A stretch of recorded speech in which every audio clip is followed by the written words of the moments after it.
Derrick Rose is number 4 right now. All right. Episode 4 today. We're going to attribute this to Derrick Rose, Chris Bosh as well. Chris Bosh as well, Episode Canadian number roots. 4. That's right. So let's get started. Let's talk about the series that we're playing today. Today's Sunday. So we got Washington versus Philadelphia. And Sixers won. No surprise, I don't think. Takeaways. It was a close game, honestly. Yeah, closer than expected.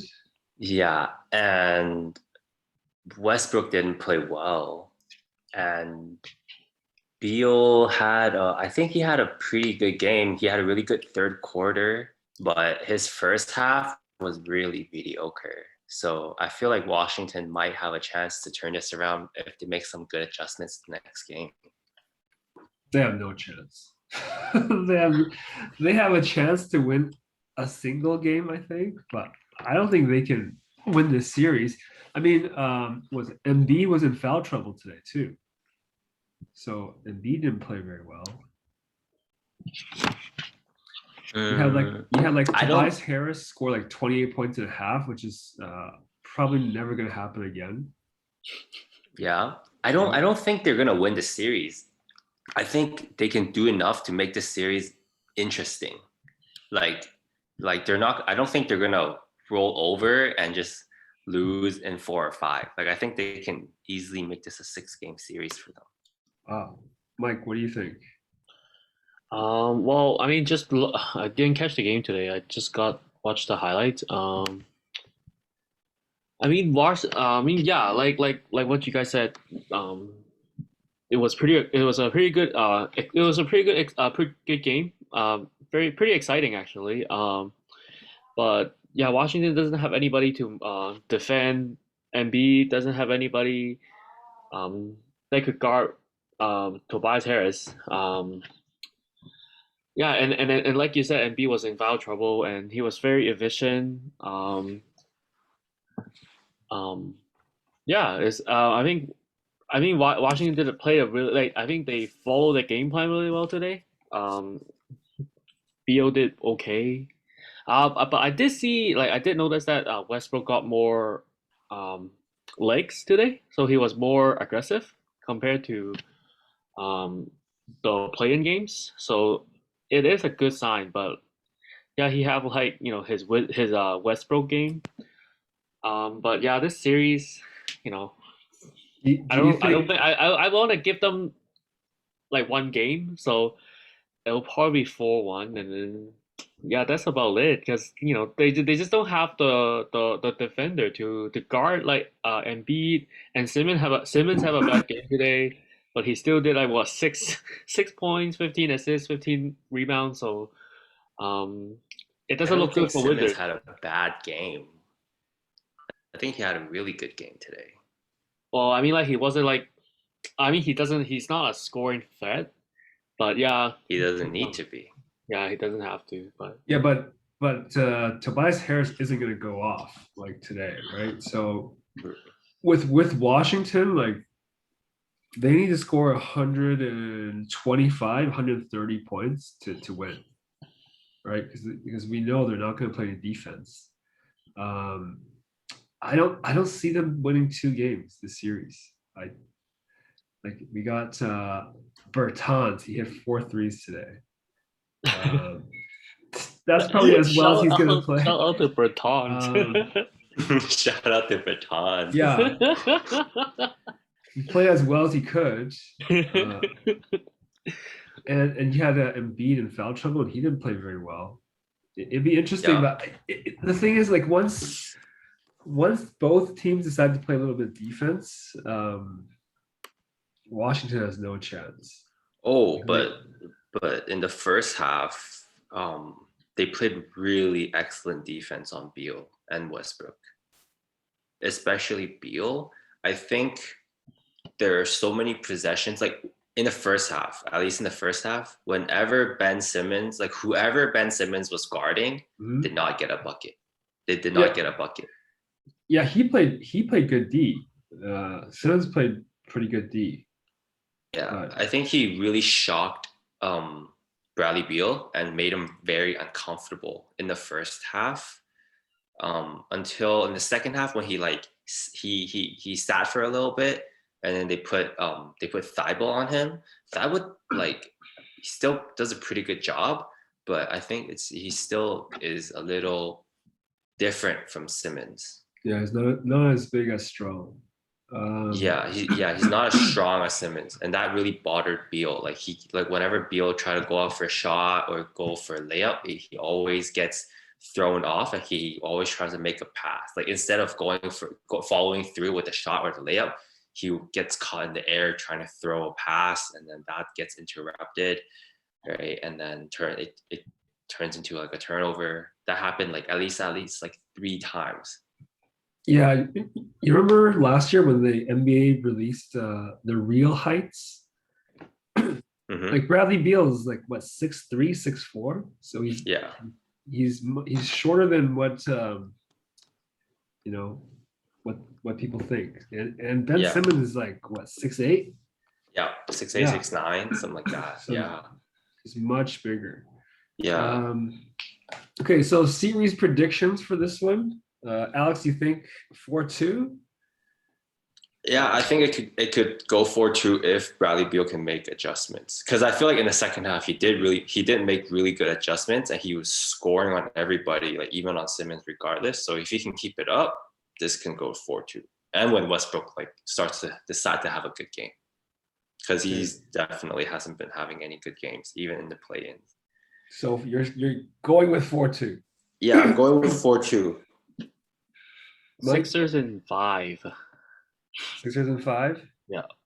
Mm, I just don't see anything. Yeah, like I agree with you. I don't see Wizards making it more than a 6 game series.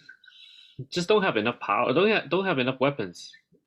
yeah, You have to rely on Beal to get like 30, 40 points, and then you need Westbrook to get like 20 plus, and then you hope your bench and your other players contribute. It just doesn't look like it's possible.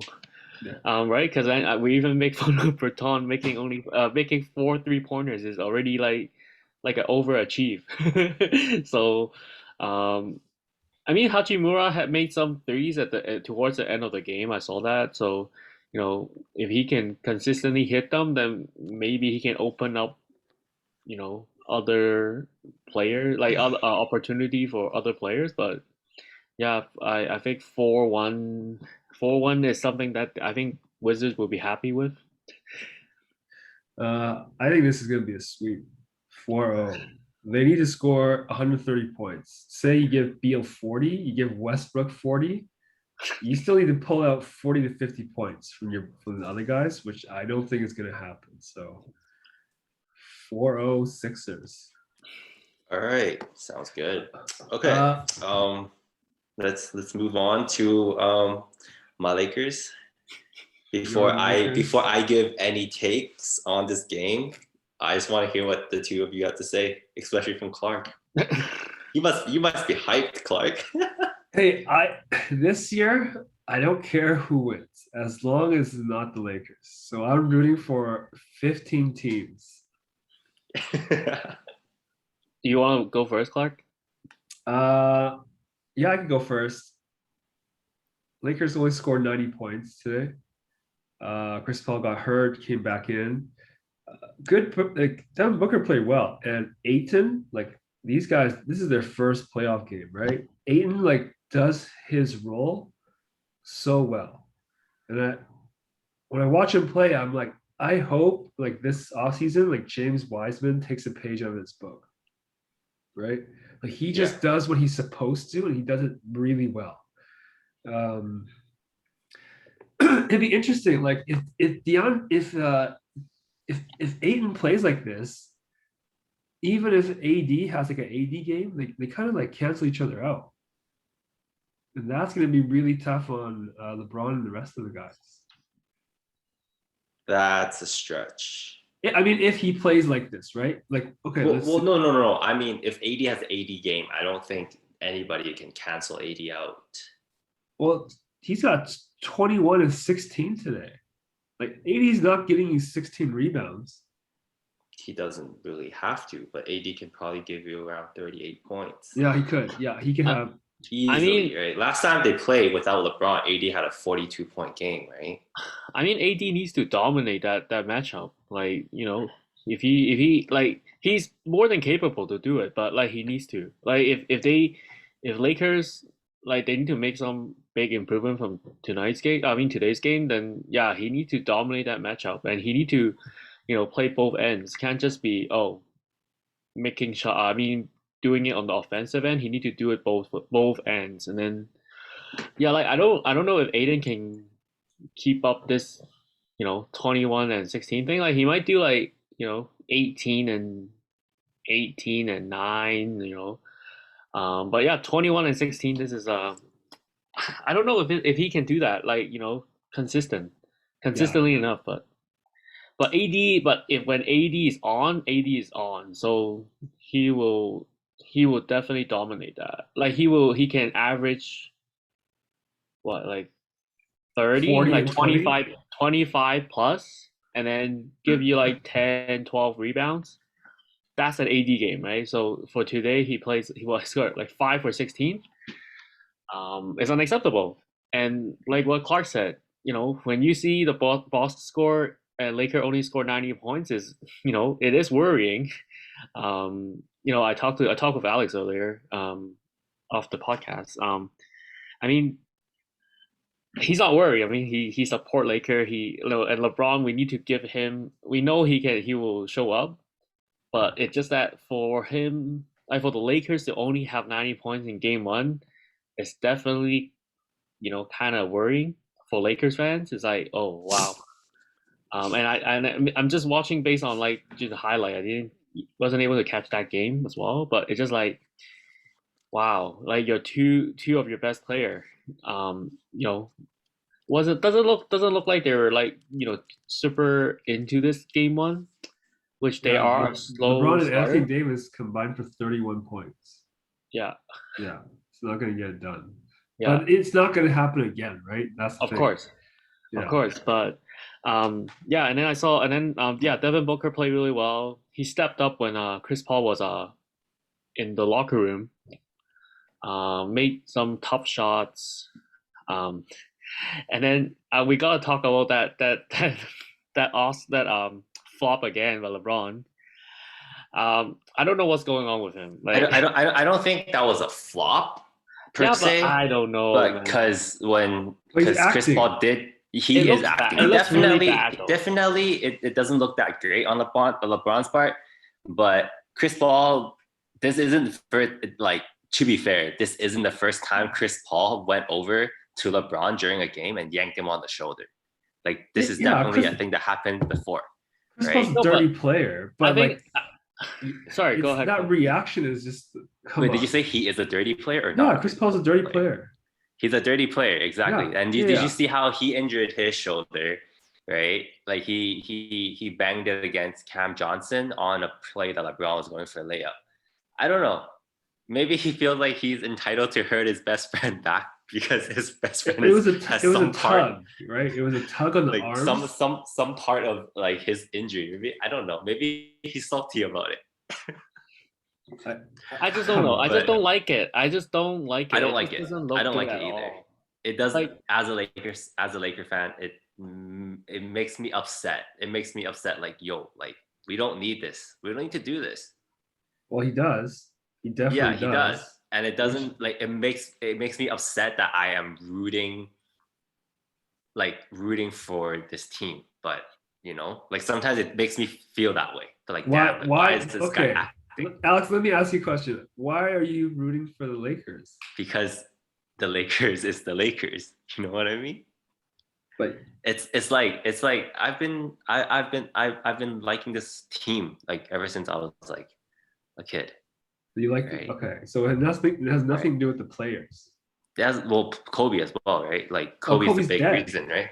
Yeah, Kobe has nothing to do with the Lakers but I've been rooting it even after Kobe retired, right? Okay. Yeah, LeBron James, Space Jam 2. He's definitely picked up some skills from that. It Great just performances. like I just feel like he's I don't want to say he's trying to create a narrative for himself or creating an excuse for them in case they don't make it. But it doesn't look good for his for Lakers. Just like making like trying to like okay like exaggerating these like of course we get the slow motion replay, we get to see it, and then of course when you're watching the game at like regular full speed, you don't notice these stuff. It might actually hurt, but just for someone like his size to be like falling on the ground and then like kind of like like what you guys said, like lay on the ground for 2 minutes and like make it sound like he got kicked or something, or like someone actually pull his arm really hard. Yeah, it's just like why do you need to do that, LeBron? Like just take it on the chin, right? You lose this game, you lose, right? Don't try to like make excuses for like don't try to like create a narrative for people to like give you an excuse and be like, oh, he was hurt. Oh, he's not I don't I don't know 100%. about that. I don't think he's doing that. I think he's just selling it to be a foul or some shit. You know what I mean? Like it's not really make mm, like I want to like add this onto like my take for like this series in general. Like last year's playoff, everybody was losing their minds when the Lakers lost game one to Portland. And and LeBron and AD both had similar performances. Like I'm pulling up the stats right now. AD shot 8 for 24. LeBron shot 9 for 20, right? And then they only scored 93 points compared to today, 90 points, right? Um, they also dropped game one to Houston to Westbrook and Harden. Everybody said, "Oh, like Harden and Westbrook can their small ball can expose them." And then what happened in these two series, right, respectively? Like Lakers won the next 4 games straight, and it wasn't even close. So, like from like knowing that experience, like I'm not too worried about this series. Um, to speak on the roster and how they played this game, they played Andre Drummond a little bit way actually not even a little bit. They played him way too much. Like 19 minutes of Andre Drummond, like no Marc Gasol. And You know, then when they needed some scoring, they kept KCP on to shoot threes when he's not having a good night. They I didn't feel play like Ben McLemore. I feel like I know this is just my personal opinion. I just feel like when they put Andre Drummond on the on the court, is a negative for them. Like it's not helping them at all. Like he's clogging the lane. He's Yeah. like he do post like he do post play post moves. Um, it's just not the style that you want to play right now. Because LeBron and AD both need space to operate. Um, and it just feels like Andre Drummond doesn't know where to stand, and Laker doesn't have a plan for him. Like give him like or like give him a specific area for him to attack. So it feels like when he's on the court, it's just like nobody really know what to do with him. And I think I remember watching the Warriors game when they were playing Lakers. The I remember the commentator was saying the same thing. They're like, yeah, he's like, why is Drummond like trying to make post move? Because you can dominate the Warriors. Quick like they don't have defense, but having him there, it just creates problem on the defensive end because Warriors gonna attack him, and then offensively, like what like why are you having him like there? Like it slows down the whole game, the whole play for them. So I don't know if they need to play him. Like I agree, like he probably shouldn't play 19 minutes. But at the same time, when AD doesn't have a good game today, you need to try something. So I mean, maybe that attribute to his 19 minutes, but um, like you said, AD won't have probably AD will have a bounce back game next game. So yeah, we might not see Andre Drummond that much next game. Okay, so series prediction, Mike. What do you think? Uh,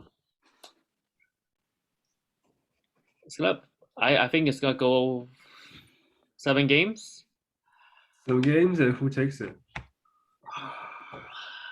I'm gonna trust the Kings though, so I'll do Lakers in 7. Lakers in 7. Okay, Alex. Lakers in 5. Lakers in 5. I, I'm gonna go Lakers in 6. Oh, Yeah. interesting. I think the Suns can get another one. You think the Suns? I could see that. I could see that totally happening. I could see the Lakers slipping up and giving one away, but I would like to just see Lakers in 5. I think at this point, all three of us are just waiting for LeBron to like come out of his shell, because we know he's not. We know he's gonna have a better game. He's gonna have better games ahead. So I don't think we're I don't think we none of us are saying that Phoenix are gonna pull out the upset, but um Laker just looks kind of weird this year. Like, I mean, going by like just before even coming into the playoff, it's just like I mean, like they just came back from their injury, so their team looks kind of like laboring coming into the playoff. But we trust AD and LeBron, so I think our prediction is pretty logical, right? I would say they go 7, and then Alex, you go in 5, and then LeBron, and then Clark goes with 6. So yeah, we'll see, we'll see. All right. And then the next 2 games, we have 2 upsets. The first one, let's talk about the first one. Atlanta Hawks versus the Knicks. Did you guys see that Trae Young game winner? Yeah, like, did you guys hear when you guys watching the highlights? Did you guys hear? Or if you guys were watching the game, did you guys hear? It was like 15,000 people in MSG tonight. Today. Yeah. It was loud. It's like the biggest crowd since the pandemic. Yeah. Yeah, the game was. Anybody want to start? Well, honestly, this series, like, it means nothing. Like, sorry guys, but Atlanta Hawks and Knicks, they're not going anywhere. I mean, I actually watched the whole. I actually watched like pretty much the whole game, so I did have some insight. I mean, I did watch the game, so like, but Alex, did you watch the game? I watched parts of the game. It was like sporadic.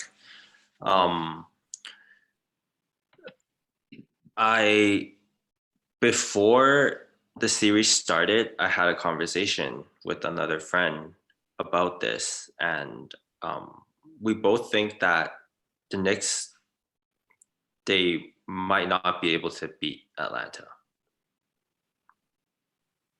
Well, yeah. Julius Randle didn't play very well today. Yeah, he didn't play really well today. He had a bad game. He had like the 4 times they played, I think the 3 or 4 times they played against Atlanta in the regular season, Randle had really, really good games. I think he was averaging like 40 points almost against the Hawks, right? Yeah. Cause I think they showed the stats when the game was on. So yeah, some of their late game like plays kind of worry me. Like the New York, how they handled the clutch worries me a little bit. Like give the ball to Alex Burks. Yeah. Is that like they don't really have an option, right? And then like right before the Derrick Rose floater to tie the game, like they had so much time on the shot clock, and they just let Julius Randle let them fly. Like, I love Julius Randle, but he can find better options, like better shot options to tie or take the lead, right? Like not just a pull up 3 with like off the dribble. Like, that's not his best shot. And they were so lucky to get the offensive rebound and then get it out back to Derrick Rose, who actually took care of business with his, with actually like a move that is his move. Yeah. Yeah. Yeah, they have no go-to player. I mean, it should be Randall, but Yeah, so it Should be. they're both like first playoff games, right? For Mhm. both teams. Yeah. I mean, Yeah. for me, when I was watching the game, so on like New York Knicks side, um, Julius Randle have a bad game. I feel like he's not taking advantage of the matchup with uh is it Daniel John Collins. Gallinari? It Gallinari? should be John Collins, right? Oh no, but Gallinari was picking was his um defender. Defender. Okay. Yeah, apparently. I don't know why, but like I feel like he should take advantage of that more. But like you said, he was like taking jumpers. Like I feel like he could definitely like post him up more. And I didn't see a lot of double teaming from Atlanta either. So that's why I'm just kind of like, like what? Like he had a really bad shooting game. So I'm just like, is he just like not taking advantage of that defender? Derrick Rose had a really good game. He was making a lot of good plays. And then Alec Burks was he was being he was being super. He was really really good down the stretch. Like Well, he was the Alec one that was Burks is carrying the being scoring. Alec Burks, right? Yeah, Like he was he's shown carrying the himself, scoring. he's shown that he can do this type of, like he can play like that. Like Yeah, last year on the Warriors, and then earlier this season on the Knicks, before he rolled his ankle, yeah, like he was giving these crazy fantasy stats for my team as well yeah. until Like he got injured. 26 minutes, 27 points. Very efficient. Um, yeah, but that's the part that is also worrying, right? Because then you can't expect Alec Burks to be carrying you down the stretch. You need Julius Randle, you need R.J. Barrett, you need Derrick Rose to do that. Yeah, so for the New York Knicks, they should think about how they can kind of change their game plan a little bit, or maybe get Julius Randle to post up more. Don't take too many jumpers. I think that's part of it. But like Clark said, it's their first game uh, for a long time in the playoffs, so they will make adjustment. Atlanta wise, I would really like to see like New York like pit Trey Young against his own team. sorry. Like I would like to see Nick, like I would see the Knicks like pit Trey Young against his teammates. Like how there is like the situation where like they have some chemistry issues between Trey Young and John Collins, right? So what Mhm. if they just lock up John Collins and make Trey Young take like 30 shots a game? And then so they have this chemistry issue, right? Trey Young's not passing the ball to anybody and he's just doing it himself. Beat him But like I feel like that. the coaching change makes help that situation better though, Yeah, Yeah. right? yeah. Like Nate McMillan, like is a more experienced coach, right? Head coach. So like he had more authority. I think the previous coach is like a Lloyd Pierce young, is yeah, younger. Yeah, yeah. So like he doesn't have as much like authority, power, and doesn't have as much experience. Hmm. But with Nate McMillan, it's like kind of like he's actually like an authority figure. Like you actually need to listen to him. Like he actually have the credential, right? So when he says something, like players will actually listen. Will have to listen. Um, What is your series prediction? it'll be a close series. I agree with you though. I feel like the Hawks might pull this one out. Um, I think it'll be like Hawks in six, maybe. Yeah, I agree with the Hawks in six, just because I think some like their offense is really potent compared to the Knicks. but the Knicks like they have to play like their grinded out defense, right? Yeah, That's their game right now around this team. yeah. Um, but Oh, and the I thing is, they can't stop Trey Young, right? That's the thing. Like, I towards the end of the game, it was just like he can drive by anybody. Like there was nobody that could stop him. And I remember I was looking at the on Twitter, and people were saying that they Tom Thibodeau um brought Ntilikina out, right, just for defensive purposes, and then Trae Young just got past him. Yeah, I think you gotta stop the other guys. Collins, Bogdanovich, like those are the guys you want to focus on. Yeah. Yeah, like make dumb beat. Yeah, Right? the only way to win is just to pit Trae Young against them, right? Yeah, Guard make everybody else. Trae Young, like give him 40. It's Make Trae, okay. yeah, give him, Give him 40 let him points. take 35 shots, Yeah. score like 40 points, right? Yeah. Yeah, it's hard to see the Knicks winning the series, honestly. I think Hawks in 7. Hawks in 7. Yeah. Nice. Let's move on to the last series. So Memphis and Utah. Donovan Mitchell out for game Grizzlies. 1. Wow. John Morant just took Cooked over the them. game. Last, Cooked in clutch time, it was just a one-man show. If Donovan Mitchell doesn't come back, like I don't think the Utah Jazz beats Grizzlies. I think they like. I think that's the part. That's the thing about Utah right now, right? It's like they're like 3-point shooting team, and then when the 3-pointer doesn't go down, then that's where like the problem comes out. I think at one point they were like 6 for 24 or 6 for 25 in the third quarter.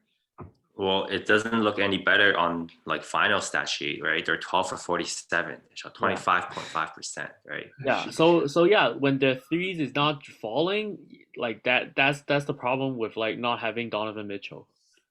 And then Rudy Gobert got fouled out. So Do you guys see you that need him. flop? Like, That was funny. yeah, I don't know. Like, I mean, I'm not saying like having like if he the result might be different, but like yeah, you need him on the court, to at least stop the drive, right? Because like Ja Moran it's just gonna like keep going inside. Nobody can stop him. Yeah, that's true. Yeah, Derek Favors in there at the end. Yeah, but Derek Favors is nobody, man. He's not a stopper, right? Sorry, what else? The Hey, issue Dylan Brooks, 31 points. Damn. Dylan Brooks is balling out of his mind right now. He's riding a sky high confidence after eliminating Steph Curry, man. He's like, yo, like I'm the best player in the world right now. Best defender in the league. That's what he thinks, right? I'm the best two-way guard. Yeah, best two-way guard. Yeah, like no debate. Yeah. So I got a question for you guys. How come? Like, what's going on with Justice Winslow? Why is he not playing? They honestly, I just don't think they need him on the rotation. You don't think he can take Tyus Jones minutes? Come on. You don't think he can take Desmond Bane's minutes? Ooh, those guys come up really big for. I feel like Justice Winslow, is it like an attitude issue? Is it like no? He's back. He was injured and he's healthy now, from what I understand. No, but I mean, like, is it like a discipline issue? Like he's not being like a team player. Shouldn't be. And Brandon Clark isn't playing. Like that guy he had a great rookie year. Now he's not playing. Yeah. He had a pretty good season this season before Jaren Jackson came back. I think they're just really focused on bringing Jaren Jackson back and having him ease back into the rotation. But he only played 23 minutes. Yeah, because ever since his return from injury, they can't play well when he's on the court because he's not meshing with the guys like he did before after playing like a whole season without him. So it took them a long while to slowly ease him back where he still doesn't look effective. Like he has 7 points tonight. Right. So. Yeah, but I think moving forward, like this has to be like a move for the Grizzlies to take. Like I don't know. Like, would you sacrifice Jaren Jackson's like growth and his role on the team just to play Brandon Clark? No, but I would think Brandon Clark is also a cornerstone piece for the Grizzlies. Same with, and they gave up a lot to get Justice Winslow in the trade. And What was the trade? Do you remember? I think there's quite a few draft picks Oh, let me check. to Miami, and he hasn't played any like meaningful games since last year. Like you would think they got Morant, Dylan Brooks, Justice Winslow plays a 3. You have Jaren Jackson at 4, and then Valanciunas at 5. Like that's what you would think, right? Like how did Justin Winslow go from like the centerpiece for Miami a few years ago to not playing for the Grizzlies? I think it's just all the other players like really stepping up during this time. Like I can't justify him being better than Kyle Anderson. Come on, this guy was putting up like near triple doubles, right? He was like he was playing like the Tyreek Evans, right? I don't know about that. I've never really been a big Justice Winslow guy. Even on when he was on the Heat, like he's been a disappointment in my opinion. He was, but then he played point guard, and that's when he turned it around. When he played point guard for the Heat. So it's so surprising. But he can't play point guard on Memphis, right? Okay. Predictions. We got 30 seconds. Grizzlies in 6 if Donovan Mitchell doesn't come back. Okay, and if he does come back? If he does come back, he has to be like ready, like good to go. Utah in 7. But if he's not good to go, like if he comes back rusty, in 6. Okay, Mike, real quick. Grizzlies in 7.